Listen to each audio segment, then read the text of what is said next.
Tic-tac. Il est temps de passer à l'action.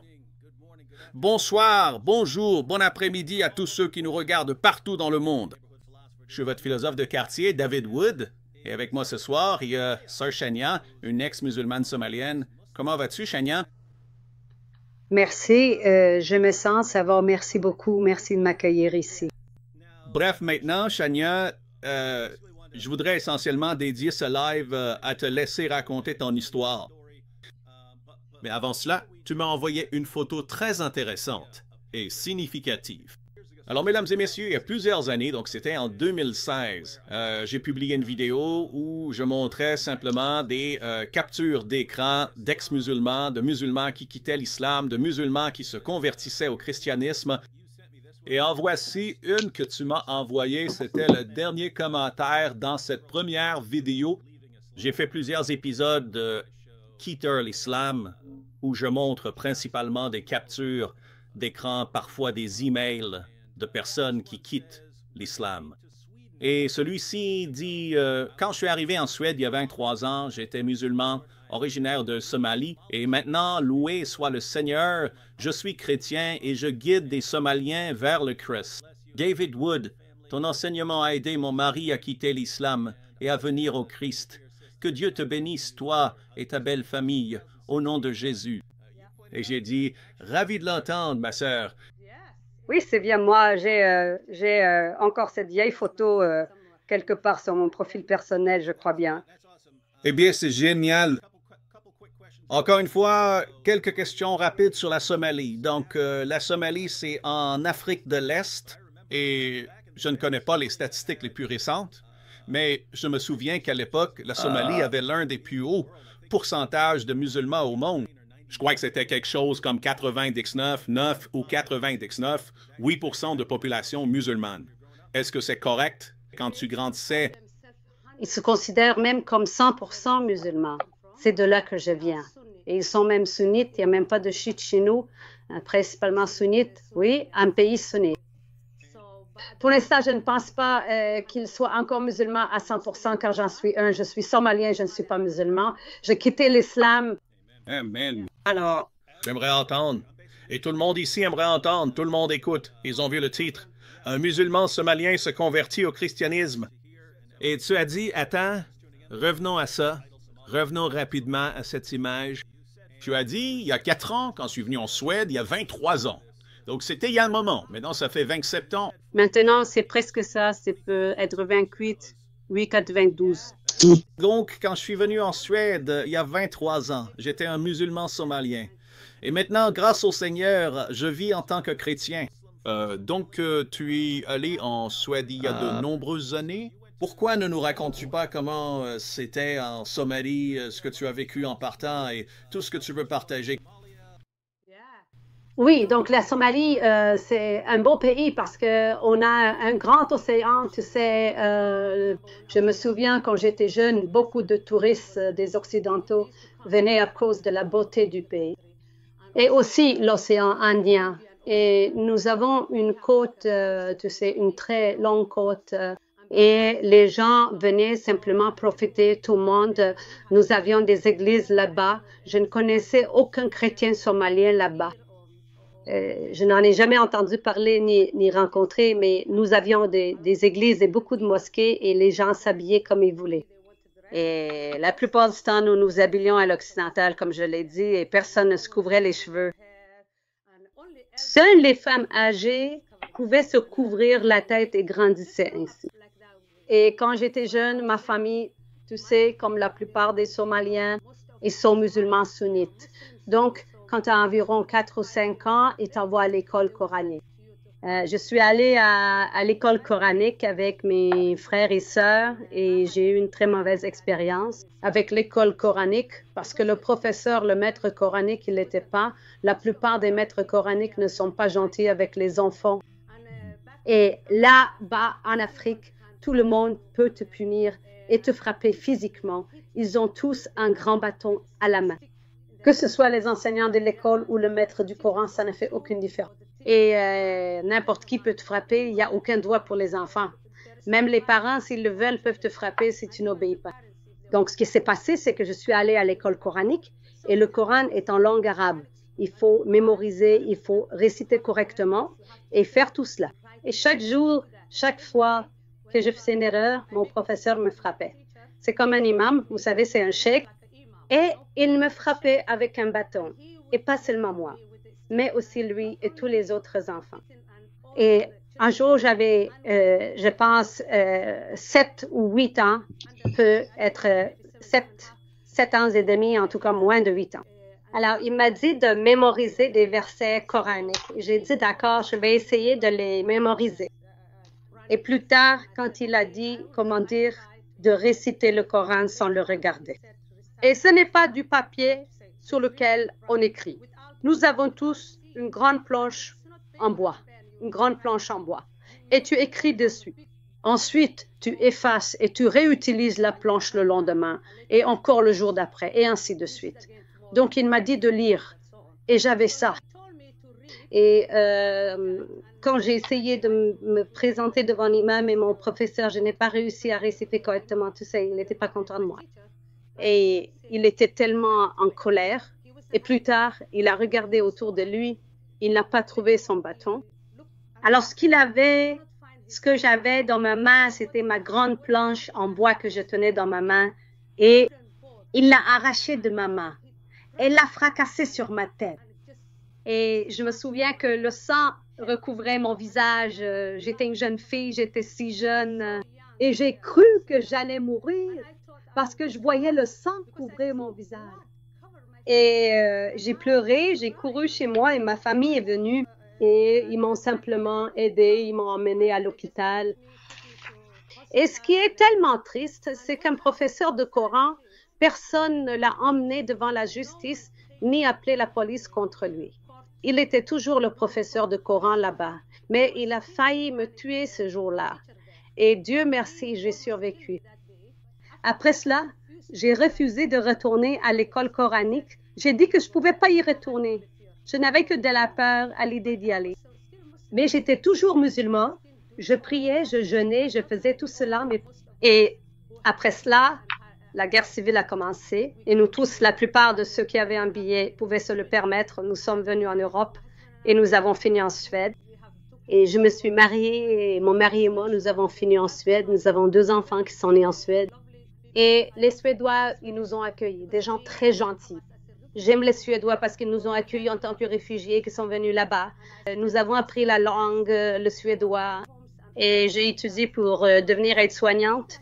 Et je travaillais dans des maisons de retraite et aussi dans des hôpitaux là-bas. Mais tout cela, nous avons vécu en Suède pendant environ 12 ou 13 ans avant de déménager au Royaume-Uni. Mais toutes ces années, nous n'avons vécu que dans un seul quartier, David.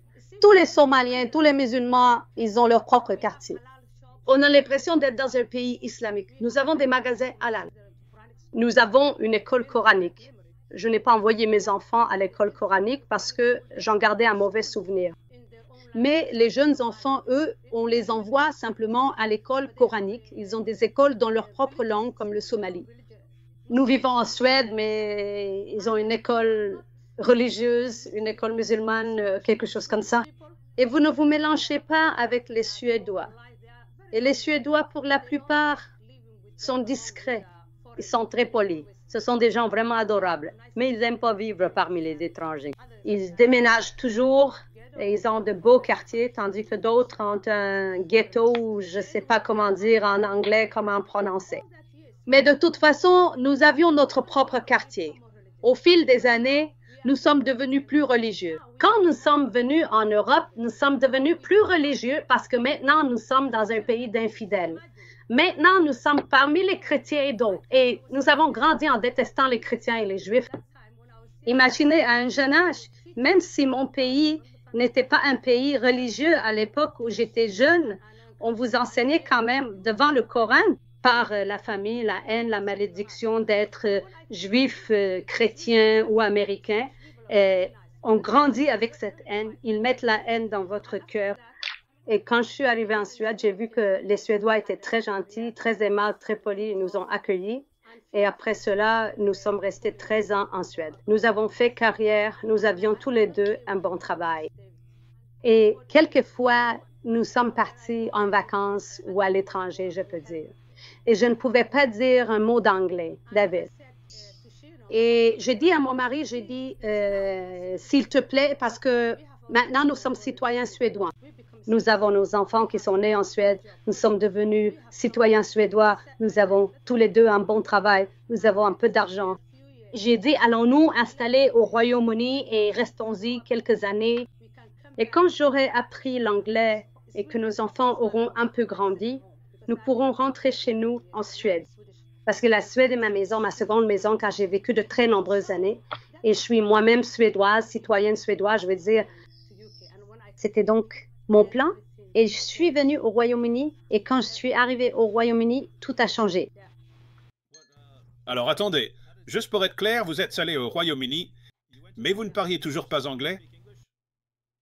Non, je ne pouvais pas dire un seul mot d'anglais. Et donc vous êtes venu au Royaume-Uni en 2005. 2005, vous êtes venu au Royaume-Uni? Vous, votre mari et vos enfants êtes arrivés au Royaume-Uni. Et donc, à votre arrivée au Royaume-Uni, était-ce un peu similaire dans le sens où vous rendiez dans une région où il n'y avait que des musulmans ou bien... Non, et vous savez, au Royaume-Uni aussi, il y a une zone réservée uniquement aux musulmans. Mais heureusement, et ce qui s'est passé maintenant, je peux voir que c'est la protection de Dieu pour nous. Nous avons envoyé quelqu'un que nous connaissions, était nouveau au Royaume-Uni, et nous lui avons envoyé de l'argent en lui demandant « Peux-tu nous louer une maison? » Et il a trouvé une maison au milieu de Britanniques. Pas de Somaliens, pas de musulmans. Et mes enfants allaient à l'école. Je pense qu'il y avait peut être aussi quelques personnes noires, mais c'était surtout des Britanniques, un quartier britannique. Et nous avons juste fini par arriver à cet endroit, venant de Suède, et tout ce que cela impliquait avec les Somaliens, avec les proches et avec notre famille, surtout plus qu'en Suède. Et maintenant, nous arrivions dans un nouveau pays sans connaître la langue. Et nous étions comme des voisins, uniquement avec des Britanniques, et les enfants commençaient l'école. Et mon mari et moi, nous avons acheté un taxi et il a commencé à conduire un taxi, à faire le taxi, et simplement pour subvenir aux besoins de notre famille, parce que oui, c'est ce qu'on est censé faire pour des raisons financières. Et j'ai commencé à aller en cours juste pour écouter parler anglais avec d'autres personnes, beaucoup d'Asiatiques qui sont au Royaume-Uni depuis 20 ou 30 ans, des Pakistanais, d'autres pays, d'autres nationalités qui sont dans le pays depuis 20 ou 30 ans, mais qui ne disent pas un mot d'anglais, ils ne parlent même pas la langue. Pourquoi? Parce qu'ils ont leur propre quartier. Ils vivent toujours avec leur communauté, ils ont leur propre magasin, ils ont tout ce dont ils ont besoin. Pour s'impliquer avec les Britanniques, c'est ce que je pense qu'ils font. Une seconde, Shania. Ça commence déjà ici. Nous avons un commentaire disant qu'elle ment et que c'est une fausse actrice. Oui, ils disent toujours ça. Ils ne peuvent pas accepter que nous soyons somaliens, musulmans, sunnites et que nous ayons quitté l'islam. Donc, c'est une sorte de djihad. Vous savez, ni notre nationalité, ni ce que je fais, alors que je partage simplement mon témoignage. Je ne vous déteste pas. Je vous aime comme tous les musulmans qui regardent maintenant. Nous vous aimons tellement.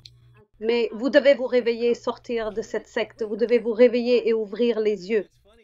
C'est drôle de voir à quel point tant de gens veulent dire que les musulmans ne quittent pas l'islam, etc. Alors que je veux dire, quand Muhammad est mort, ils ont dû mener les guerres de l'apostasie parce que tant de gens ont quitté l'islam. Tant de personnes qui s'étaient converties ont quitté l'islam parce qu'elles ne s'étaient converties que parce qu'elles avaient peur de Muhammad. Alors ils sont partis et Abu Bakr a dû sortir et mener une guerre entière à cause de tous ces gens qui quittaient l'islam. Et soudain, aujourd'hui, on entend que non, personne ne quitte l'islam, ça n'arrive jamais. Bon, revenons à ton histoire. Oui, donc nous sommes venus au Royaume-Uni sans connaître la langue, mais je suis toujours musulman, je prie encore, je jeûne. Tu sais, David, pendant toutes ces années, je n'ai jamais douté de l'islam parce qu'on ne peut pas douter de l'islam. Et personne n'expliquait dans une langue que je comprenais. Tu sais, tes vidéos maintenant aident des milliers de musulmans somaliens à se réveiller parce que nous les doublons en Somalie. Merci beaucoup. Tu sers de tout cœur, Mais à cette époque, je suivais l'islam aveuglément. Je priais et je jeûnais. Mais mon cœur était tellement vide. Tout ce que j'avais, c'était la peur d'Allah, parce qu'on parle toujours de la façon dont Allah, à ta mort, pèsera tes bonnes et tes mauvaises actions et tu iras là où tu en as fait le plus.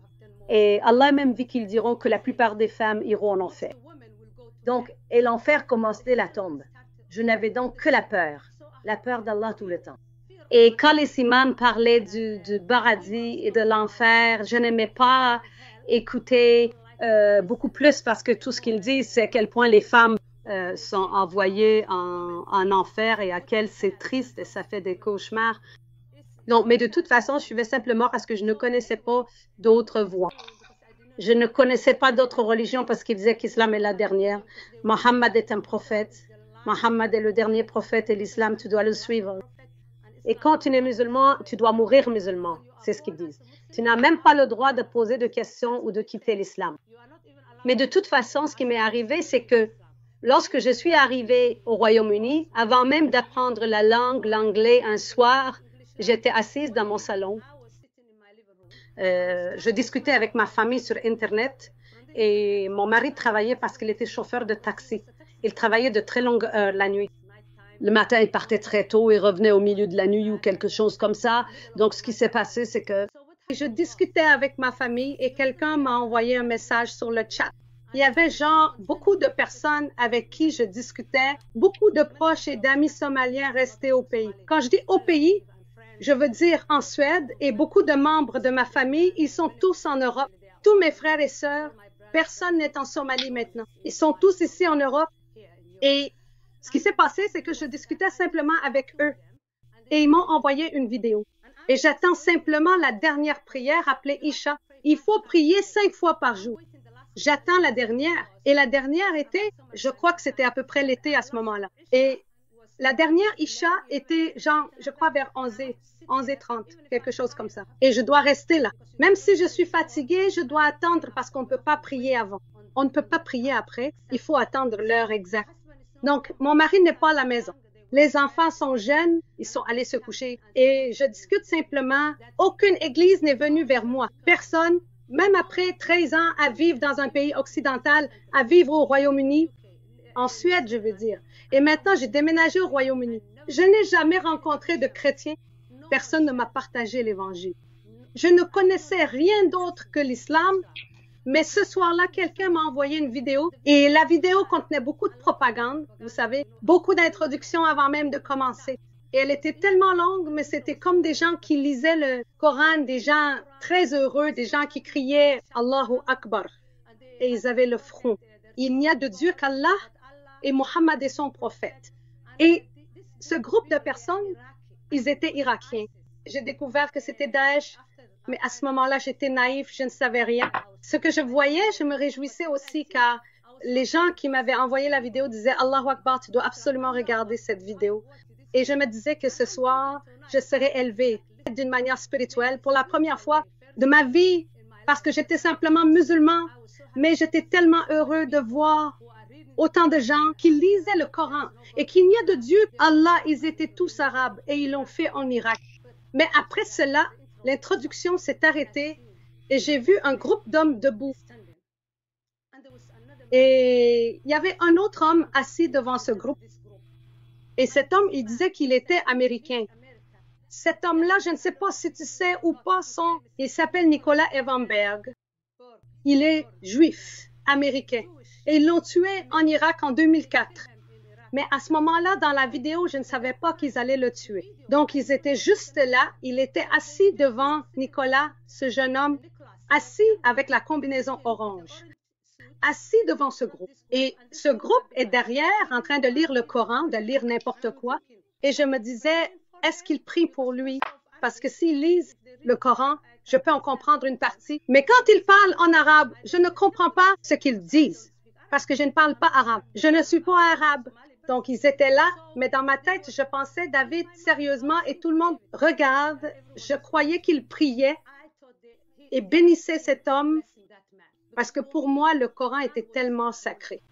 Je croyais de tout mon cœur, vous savez, j'y croyais, Alors, quand ils ont finalement terminé de lire le Coran, elle a pris un très grand couteau de quelque part ici, probablement caché, et il lui a tranché la tête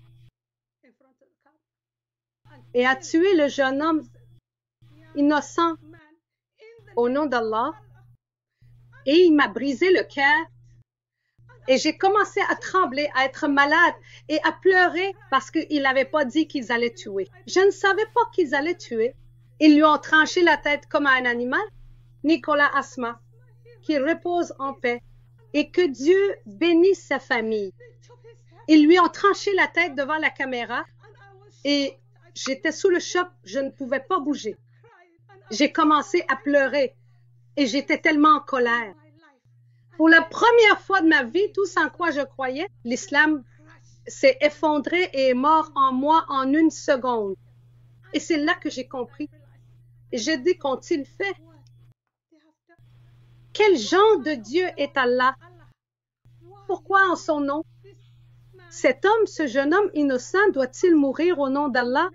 Et j'ai dit, j'étais tellement en colère contre Allah. Et je parlais en Somalie. Normalement, quand on prie, il faut prier en arabe. Il faut mémoriser et réciter. Mais cette nuit-là, j'ai parlé à Allah et j'ai dit, quel genre de Dieu es-tu? Je ne veux plus te suivre. Je ne te crois pas. Non, je ne crois pas à ton livre. J'ai ressenti qu'il était un Satan. Ce Dieu est un Satan et son livre est un Satan. Quel genre de personne? Et j'ai dit, je ne veux rien avoir à faire avec toi. Je ne veux pas suivre l'islam. Je ne te crois pas, Allah. Je ne crois pas à ton livre. Et j'ai quitté l'islam. J'ai décidé d'être athée à partir de ce moment-là. Et je suis allée me coucher en pleurant et en tremblant tellement. C'était un cauchemar. Même aujourd'hui, quand je me souviens de cette image, c'est comme si c'était encore très vif. C'est comme si c'était aujourd'hui. Ça me brise encore le cœur. Si jamais je me souviens de ce qui est arrivé à Nicolas, qu'il repose en paix. Donc, j'ai quitté l'islam à cause de cet homme juif que nous détestions tant. Mais j'ai quitté l'islam à cause de lui. Maintenant, j'aime le peuple juif. J'aime les Américains. J'aime tout le monde. J'aime même les musulmans. Mais les musulmans, ils doivent se réveiller parce que ce n'est pas juste. Ce n'est pas juste. Donc, cette nuit-là, je suis allée me coucher en pleurant. Et c'est là que j'ai fait un rêve de Jésus. David, je n'avais jamais fait de rêve auparavant. Même si j'en ai fait, je ne me souviens jamais de mes rêves. Mais cette nuit-là, je voyais clairement le rêve que j'avais fait. J'étais debout devant ma maison. Et le ciel était ouvert. Il y avait un homme qui descendait du ciel. Et il brillait. Lumière, éclatant. Et cette lumière éclatante remplissait la terre. La lumière passait à travers lui, remplissait la terre, la lumière venait de lui. On pouvait le voir. Il se tenait là, il appelait tout le monde. Sa voix était si forte mais si douce. Il appelait les gens et disait, venez vous tous, venez et vous serez en sécurité. Venez et croyez en moi. Venez et vous serez en sécurité. Il appelait les gens et j'ai regardé ma main droite, j'ai regardé ma main gauche. Tout le monde s'inclina et adora cet homme, moi y compris. Je me suis prosternée et je l'ai adoré. Et le matin, quand je me réveille de mon rêve, je raconte à mon mari ce qui s'est passé hier soir. La vidéo horrible que j'ai vue. J'ai dit, tu veux voir? Ils ont tué cet homme. Et il a dit, non, je ne veux pas voir. Pourquoi tu regardes ça? Et il n'était même pas content que j'ai regardé cette vidéo. Mais je ne savais pas. Ils ne m'ont pas donné d'avertissement. Je ne savais pas qu'ils allaient décapiter ce jeune homme innocent. Mais il a dit non. J'ai dit après ça, tu sais, j'ai fait ce rêve. L'homme est venu du ciel. Et tout le monde, nous tous, toutes les personnes se sont prosternées et ont adoré cet homme. Tu penses que c'est le prophète Mohammed ou Allah? Je ne pensais à personne d'autre. Peux-tu croire que toute ma vie, ce que je connaissais, c'était le prophète Mohammed? Toute ma vie, ce que je connaissais, c'était seulement le Coran, être musulman, sunnite. Je ne connaissais rien d'autre. Et même la façon dont ils disent, Jésus, quand il reviendra, ils diront qu'il reviendra en tant que musulman et qu'il tuera tous les chrétiens et juifs et qu'il emmènera les musulmans au paradis. C'est la seule chose que j'entends à propos de Jésus. J'ai dit à mon mari, Tu penses que c'est Allah ou le prophète Mohammed? Et mon mari a dit, non, non, non, non. Je ne pense pas que ce soit Allah parce qu'Allah ne peut pas être un homme. Tu as dit que c'était un homme avec une robe blanche. Ça ne peut pas être Allah. Et j'ai dit, d'accord, le prophète Mohammed. Et il a dit, non, comment peux-tu adorer le prophète Mohammed? Le prophète Mohammed est un être humain. C'est notre prophète, a-t-il dit. Mais non, il a dit, je ne sais pas qui tu vois, mais je ne pense pas que ce soit l'un ou l'autre. Et je ne savais pas, mais j'étais tellement heureuse. D'une certaine manière, on dirait que je suis joyeuse, mais je ne sais pas où aller. Je veux en savoir plus sur cet homme, mais à qui devrais-je demander? Parce que je n'ai même pas la moindre idée de qui était cet homme. Alors, je me souviens que la nuit suivante, avant d'aller me coucher, j'étais heureuse toute la journée.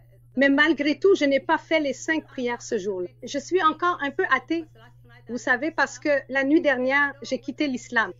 Aujourd'hui, je ne sais pas en quoi je crois, parce que maintenant, j'ai fait ce beau rêve. Mais malgré tout, je ne sais pas en quoi je crois ni qui je suis.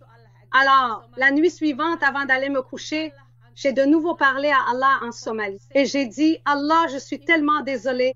La nuit dernière, quand je t'ai traité de Satan, si tu es cet homme que nous adorons tous, tu es venu vers moi la nuit dernière quand j'ai dit, quand je t'ai renié et que je voulais devenir athée, tu veux me sauver? S'il te plaît, dis-moi, est-ce toi ou le prophète Mohammed? Parce que à qui d'autre pourrais-je demander? Personne d'autre ne me répondra. Alors, la nuit suivante, qu'est-ce qui s'est passé, David? La nuit suivante, j'ai fait un autre rêve, mais cette fois, c'était encore plus clair. Ma mère m'a donné le Coran et elle m'a dit de lire le Coran pour elle parce qu'elle aimait le Coran. C'est une enseignante du Coran. Elle enseigne aux enfants, etc. Donc, elle m'a expressément dit de lire attentivement et pourtant, je n'ai absolument pas lu dans le Coran, ce qui est regrettable. J'ai regardé ma mère et j'ai dit, c'est le chemin, la vie, la vérité. Nul homme ne vient au Père si ce n'est par lui. David, je n'ai jamais entendu ces mots de ma vie. Je n'ai jamais lu la Bible de ma vie. Je ne suis jamais allée à l'église de ma vie, mais je ne pouvais pas me contrôler. C'était moi en train de prêcher à ma mère. Maman, Jésus est le chemin, la vie, la vérité. Nul homme ne vient au Père si ce n'est par lui. S'il te plaît, crois en Jésus. Et elle était tellement en colère, elle a crié, elle a dit, tu es devenu infidèle. Tu es chrétien dans mon rêve. Donc, dès qu'elle a quitté la pièce, devine qui est revenu me sauver. Le même homme que j'adorais l'autre nuit, il s'est tenu devant moi et il m'a soulevé. Et je peux voir qu'il me tenait juste comme ça. Et je le vois comme mon père. Et il me voit comme sa fille. Il m'appelle enfant, ma fille. N'aie pas peur, n'aie pas peur. Tu es avec moi. Je le tiens comme ça. Sérieusement, mon rêve est plus qu'un rêve. Je peux voir le toit de ma maison. Nous montons simplement vers le haut. L'atmosphère, la voie lactée. Nous montons simplement vers le haut. Et je le tiens juste comme ça. Comme mon père, je tiens mon papa. Et nous sommes arrivés jusqu'au bout. L'endroit le plus beau. Le paradis est un endroit réel. Frères et sœurs, le paradis est un endroit réel. Et c'est l'endroit le plus beau. Et quand il m'a laissé juste me tenir là, j'ai commencé à sauter de haut en bas.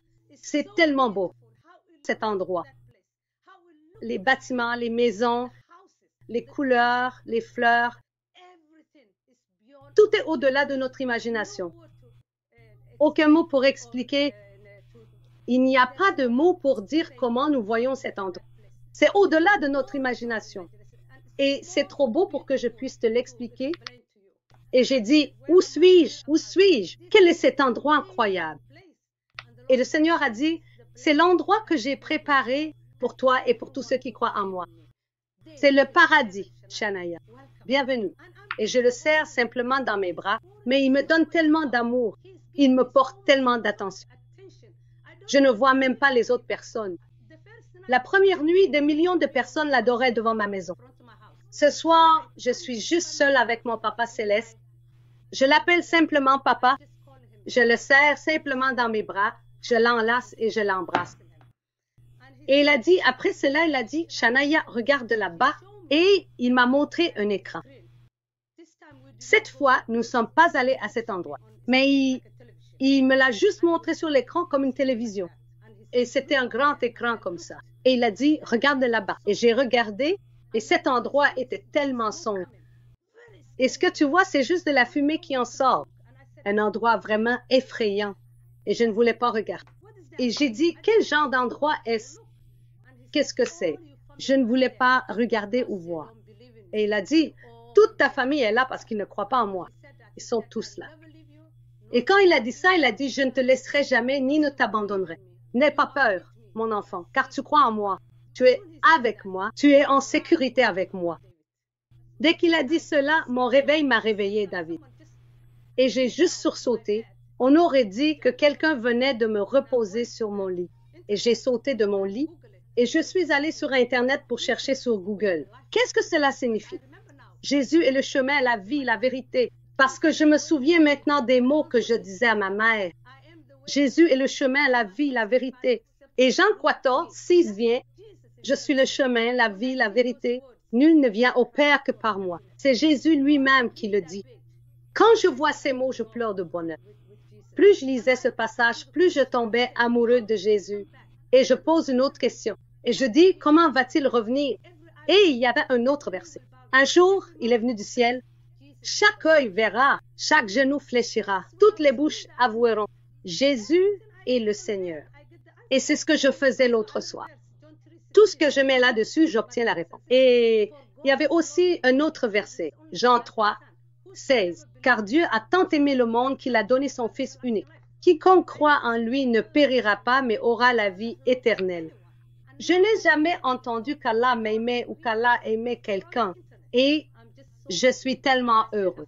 Et j'ai dit après cela, combien de bonnes actions dois-je faire pour retourner au paradis? Je sais que ce que j'ai vu, c'était Jésus.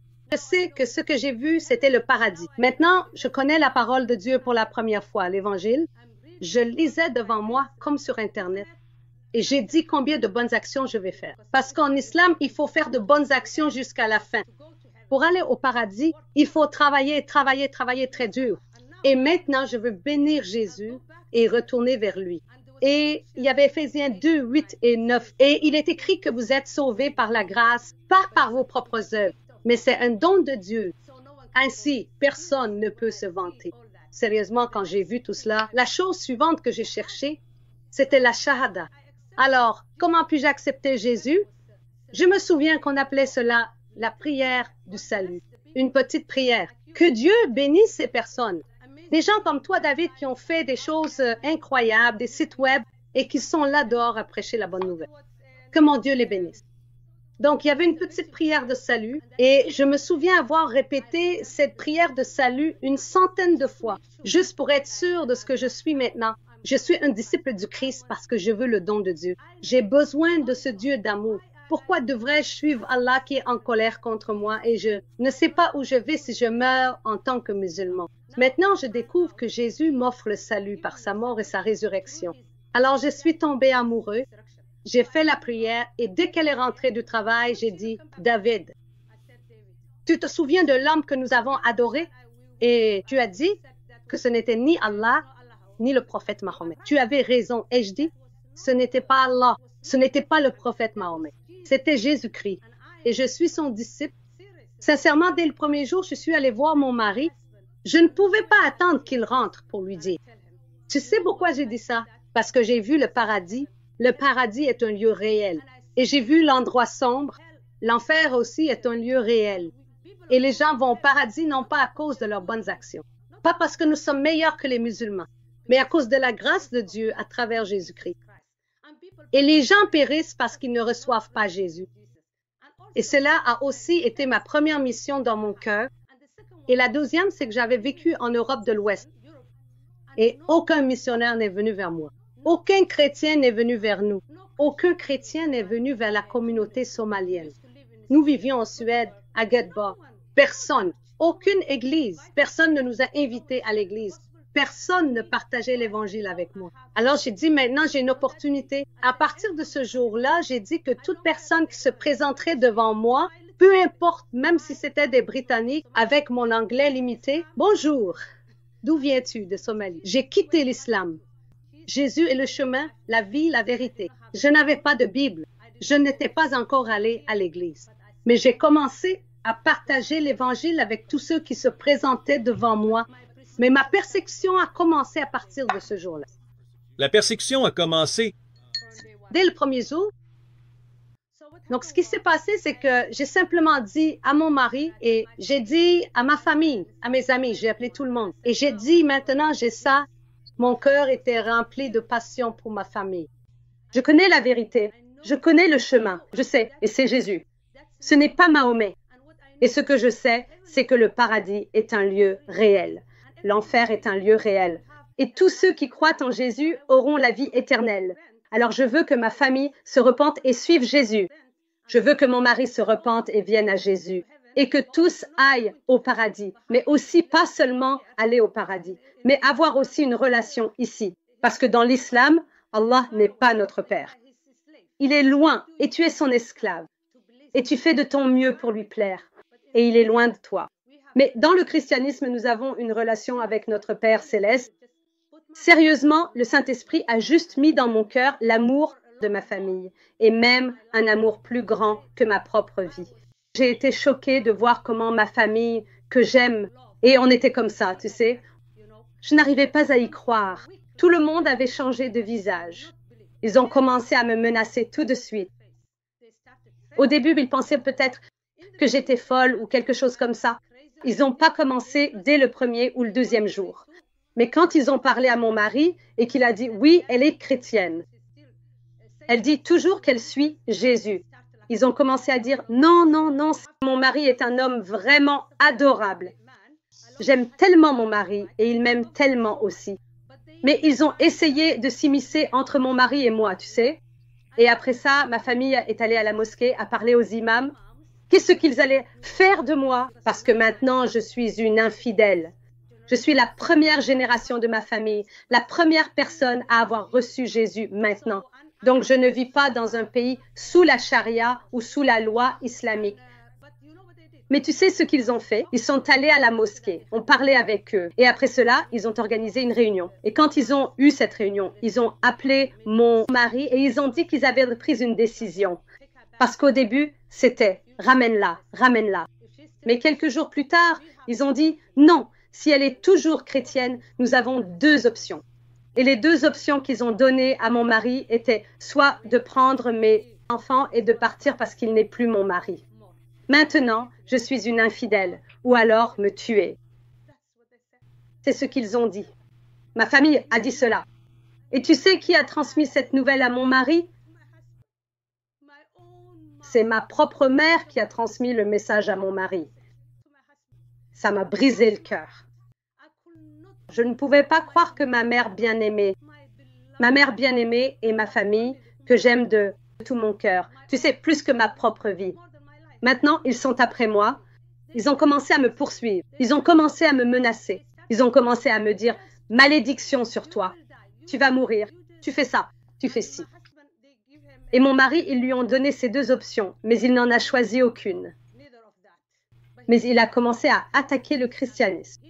Il n'a jamais été une personne violente. Il n'a jamais essayé de me tuer ou de faire ça. Mais il disait « tu dois revenir ». Il essayait de me ramener d'une manière ou d'une autre, mais surtout de façon gentille. Et il disait, les chrétiens sont corrompus. La Bible, c'est ceci. La Bible, c'est cela. Mais il essayait juste de me ramener. Mais ma mère, à partir de ce moment-là, une fois qu'elle a découvert, il vit toujours avec moi et il se considère toujours comme musulman. Un jour, elle a appelé et j'ai répondu pour elle. Et elle a dit, tu n'es plus ma fille. Pour moi, tu es morte. Imaginez entendre ça de votre propre mère, que j'aime à la folie et que j'aime toujours aujourd'hui. Elle a dit, pour moi, tu es morte. Et elle a dit, si je te vois, je te tuerai de mes propres mains. C'est ce qu'elle a dit. Et c'était la dernière fois que j'ai entendu ma mère, et cela fait 16 ans. C'était la dernière fois que j'ai entendu ma mère. Elle est juste partie. Ma famille est partie. Tout le monde m'a reniée comme si j'étais morte. Je ne suis plus vivante pour eux. Je ne suis plus leur fille parce que j'ai quitté l'islam et le Coran. Maintenant, Shania, je voulais juste te demander à quel point ta famille était-elle proche avant cela? Très proche. Très proche? Très proche. Une relation très proche. Une famille très aimante. Ils m'aimaient. Ma mère m'aimait. mes frères et sœurs. Tout le monde m'aimait. Et les musulmans, ils sont très impliqués dans ta vie. Même moi, adulte, avec des enfants, mes propres enfants et mon propre mari. C'est toujours la famille. Ils peuvent encore te contrôler. Ce qui me concerne les concerne aussi, tu vois. Quoi qu'il se passe dans ma vie, ils pensent toujours savoir mieux que moi. Et aussi, si j'ai besoin, si eux ont besoin de quelque chose, tu dois les aider, tu dois les soutenir. C'est comme un système bancaire pour toi. Tu dois les aider, ils t'aideront. Et nous étions tellement proches. Je parlais à mes frères et sœurs tous les jours, très proches. Mais rapidement, je n'arrivais pas à croire qu'ils avaient changé aussi vite. Et j'étais choquée, je pleurais et je demandais au Seigneur pourquoi il me détestait, pourquoi tout le monde me déteste. Je me demandais même si j'étais adoptée. Ne sont-ils pas de mon propre sang, de ma propre chair? Mais à ce moment-là, quand je pleurais, « Maman, s'il te plaît, ne pars pas. S'il te plaît, ne pars pas. N'es-tu pas ma mère? Que se passe-t-il? Pourquoi? Comment peux-tu dire ça? Ton propre enfant? Quelle sorte de mère souhaiterait cela? » Et elle a dit, « Tu ne peux revenir que si tu acceptes Muhammad. Tu dois dire la shahada, te repentir, revenir à Allah, que tu seras ma fille et nous t'accepterons. Sinon, tu seras morte pour nous et nous te tuerons. » Et le Seigneur a dit, « Ce n'est pas toi qu'ils détestent. Prie pour eux, je prie pour ma famille. » Mais sérieusement, les 2 premières années de ma vie, je pleurais, pleurais, pleurais. Mais pour ma défense, grâce à toi, David, et Sam Shimon et Jésus ou Muhammad ont sauvé ma vie parce que lorsqu'ils m'ont attaqué, maintenant j'ai mon mari à la maison. Depuis 4 ans, il est toujours musulman. Chaque jour, ces 4 années ont été un enfer pour notre mariage. Parce que je me demandais chaque jour, est-ce qu'il va me quitter? Est-ce qu'il va m'enlever mes enfants? Je ne me souciais pas s'il me tuait, sérieusement. Certaines personnes disaient, comment peux-tu dormir avec quelqu'un dans son lit? Un homme musulman à qui tous les imams et la mosquée et tout le monde et ta famille lui disent de tuer. Et chaque jour, j'avais l'impression d'avoir épousé un autre homme. Il était aussi très jaloux. Il ne voulait pas que je prononce le nom de Jésus. Et chaque jour, il m'attaquait et disait quelque chose de mal sur la Bible, qu'elle était corrompue, ceci, cela, et que le christianisme est mauvais, et que tout est comme à Hollywood. Et tu sais, ma défense était de dire merci à Dieu. Le jour où je t'ai rencontré, David, tu es devenu mon professeur. Tu m'as sauvé parce que chaque jour, quand il débattait avec moi, je traitais des vidéos. Toi et Sam, et même, j'envoyais beaucoup d'emails à vous tous. Et Monsieur Joseph, je me souviens d'avoir envoyé de nombreuses fois des emails en disant « S'il vous plaît, priez pour mon mari ». J'avais l'habitude de faire cela. Et après cela, j'ai commencé à aller sur Palto. Et même Sam Shimon avait une partie de sa salle. J'avais l'habitude d'aller dans sa salle, ainsi que celle de Christian Prince, qui avait une salle. Et j'étudiais tous les jours. À ce moment-là, je ne savais rien. Tu sais, chez les musulmans, le secret le mieux gardé, c'est leur propre Coran et leur propre hadith. S'ils savaient ce qu'il y a écrit, je pense qu'aucun musulman ne resterait. Si les gens savaient dans leur propre langue, plus personne ne resterait dans l'islam. C'est ce que je crois, parce que maintenant j'ai tout découvert grâce à toi, David. Toi, Sam, et chaque soir quand vous faisiez Jésus ou Mohamed, vous faisiez des comparaisons. Oh, je veux juste dire aux gens, parce qu'il y a certaines personnes qui nous connaissent via YouTube, mais ne savent pas. Il y a des années, Sam Shimon, le pasteur Joseph et moi faisions une émission sur ABN, qui est devenue la Trinity Channel, appelée Jésus ou Mohamed. Et c'était une émission en direct avec des appels. C'était une émission en direct où l'on pouvait appeler, donc les musulmans pouvaient appeler. Et quand nous avons commencé, il y avait des érudits musulmans, des cheikhs musulmans qui appelaient. Et finalement, les cheikhs ont arrêté d'appeler. Mais il y avait toujours, vous savez, des musulmans ordinaires qui appelaient dans l'émission et on avait des discussions en direct, des débats en direct. Oui, ce Jésus ou Mohamed, je pensais que tout le monde était arabe, des gens arabes, tu sais, comme le pasteur Joseph. Et aussi parce qu'il parlait arabe et je pensais aussi qu'il était arabe.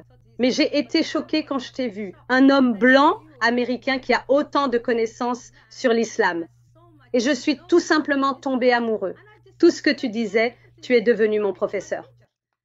Je te suivais chaque jour, même après ça, après l'émission. Et à chaque fois que tu avais des débats, je regardais.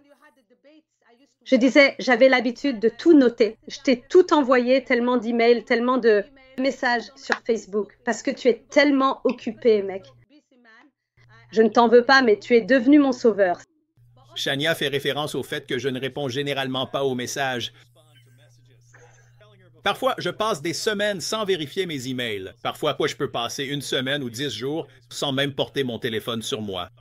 Donc, je suis à peu près la pire personne sur la planète en ce qui concerne le fait de répondre aux messages. D'ailleurs, je l'ai mentionné dans une vidéo plus tôt, il y a plusieurs années. Nabil a dit, parce que je lui disais que j'ignore simplement parce que ça me stresse. C'est recevoir des centaines de messages par jour. Et il a dit que c'est pour ça qu'on est censé engager un assistant. Et ensuite, il passe à travers et il trie et trouve tous ceux auxquels tu dois répondre. Et puis ceux auxquels tu n'as pas besoin de répondre, ils peuvent les laisser de côté. Je te regardais. Sérieusement, c'était l'école pour moi. Tu sais, tu es arrivé au bon moment, au bon endroit. Vraiment. Tout, parce que tu parlais aussi souvent des Trinités. Il y avait une certaine supposition quand il aimait parler davantage de la Trinité. Et moi, je suis un nouveau croyant. Tu sais, un nouveau chrétien tout juste né. J'ai commencé à aller à l'église, mais l'église ne t'apprend pas à propos de Mohammed ou de Jésus. Ils ne vont pas t'enseigner toutes ces choses. Mais c'était comme un cours accéléré. Tu sais, j'étais choquée et je me suis dit, waouh, ma famille est une famille adorable. Mais ils suivent aussi aveuglément ce livre.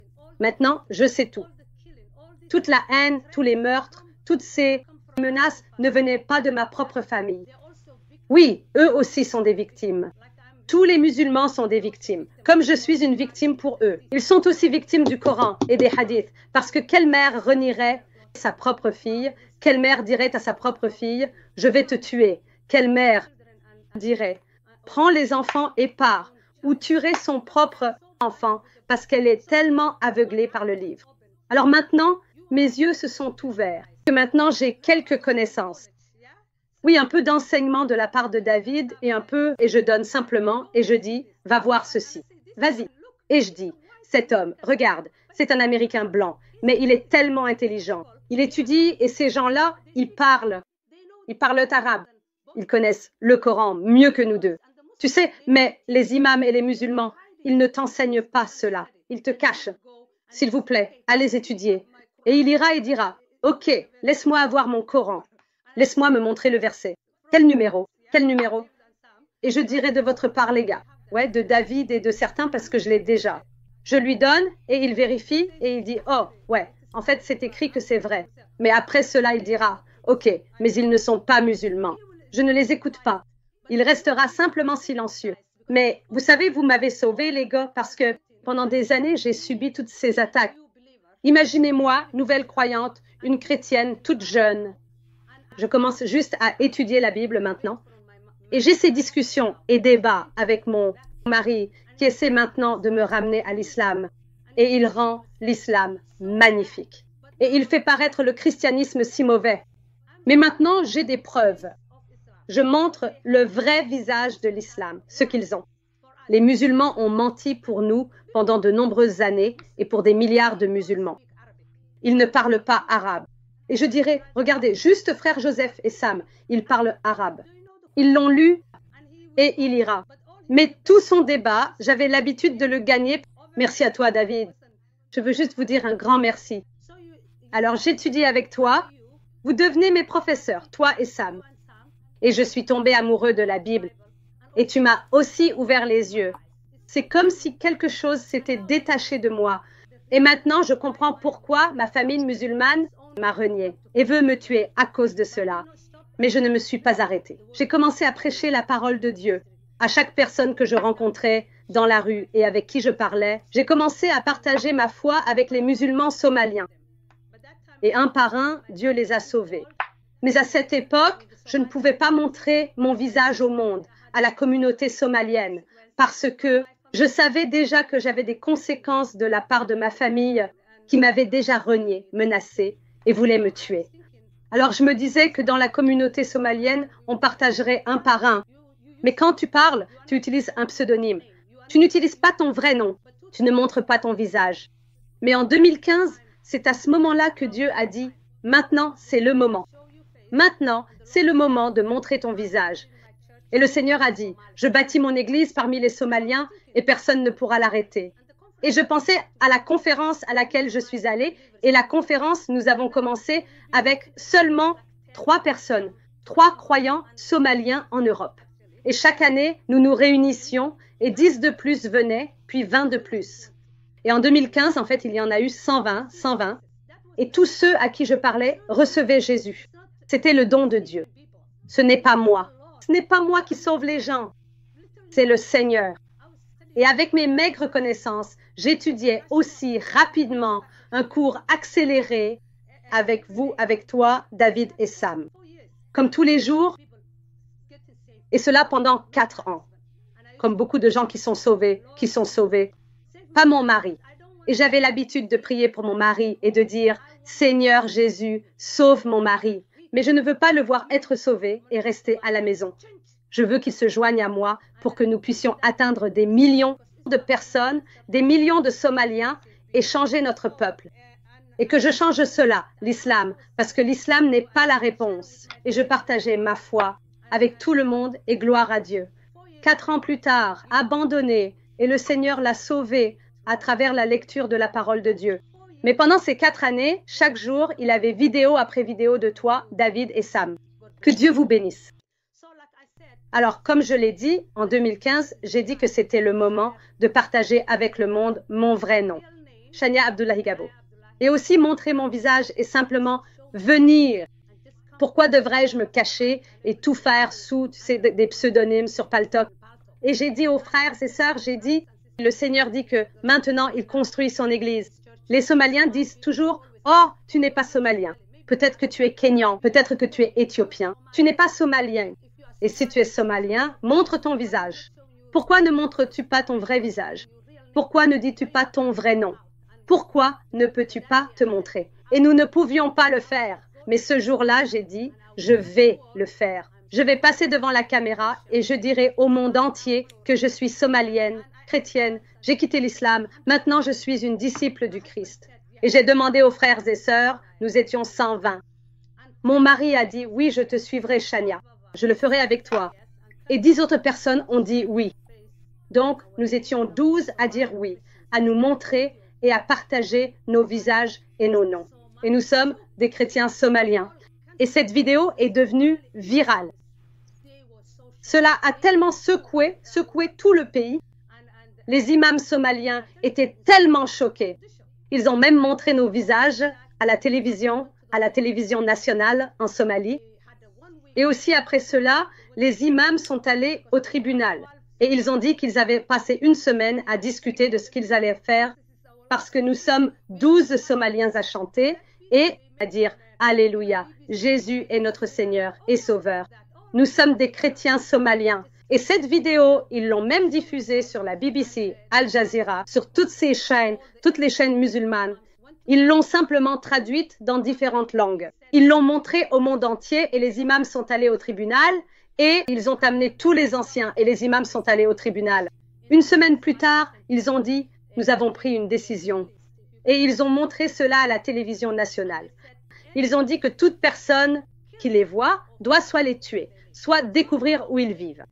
Donc maintenant, David, non seulement je suis chrétienne, mais maintenant, je sais que c'est l'islam qui veut nous tuer.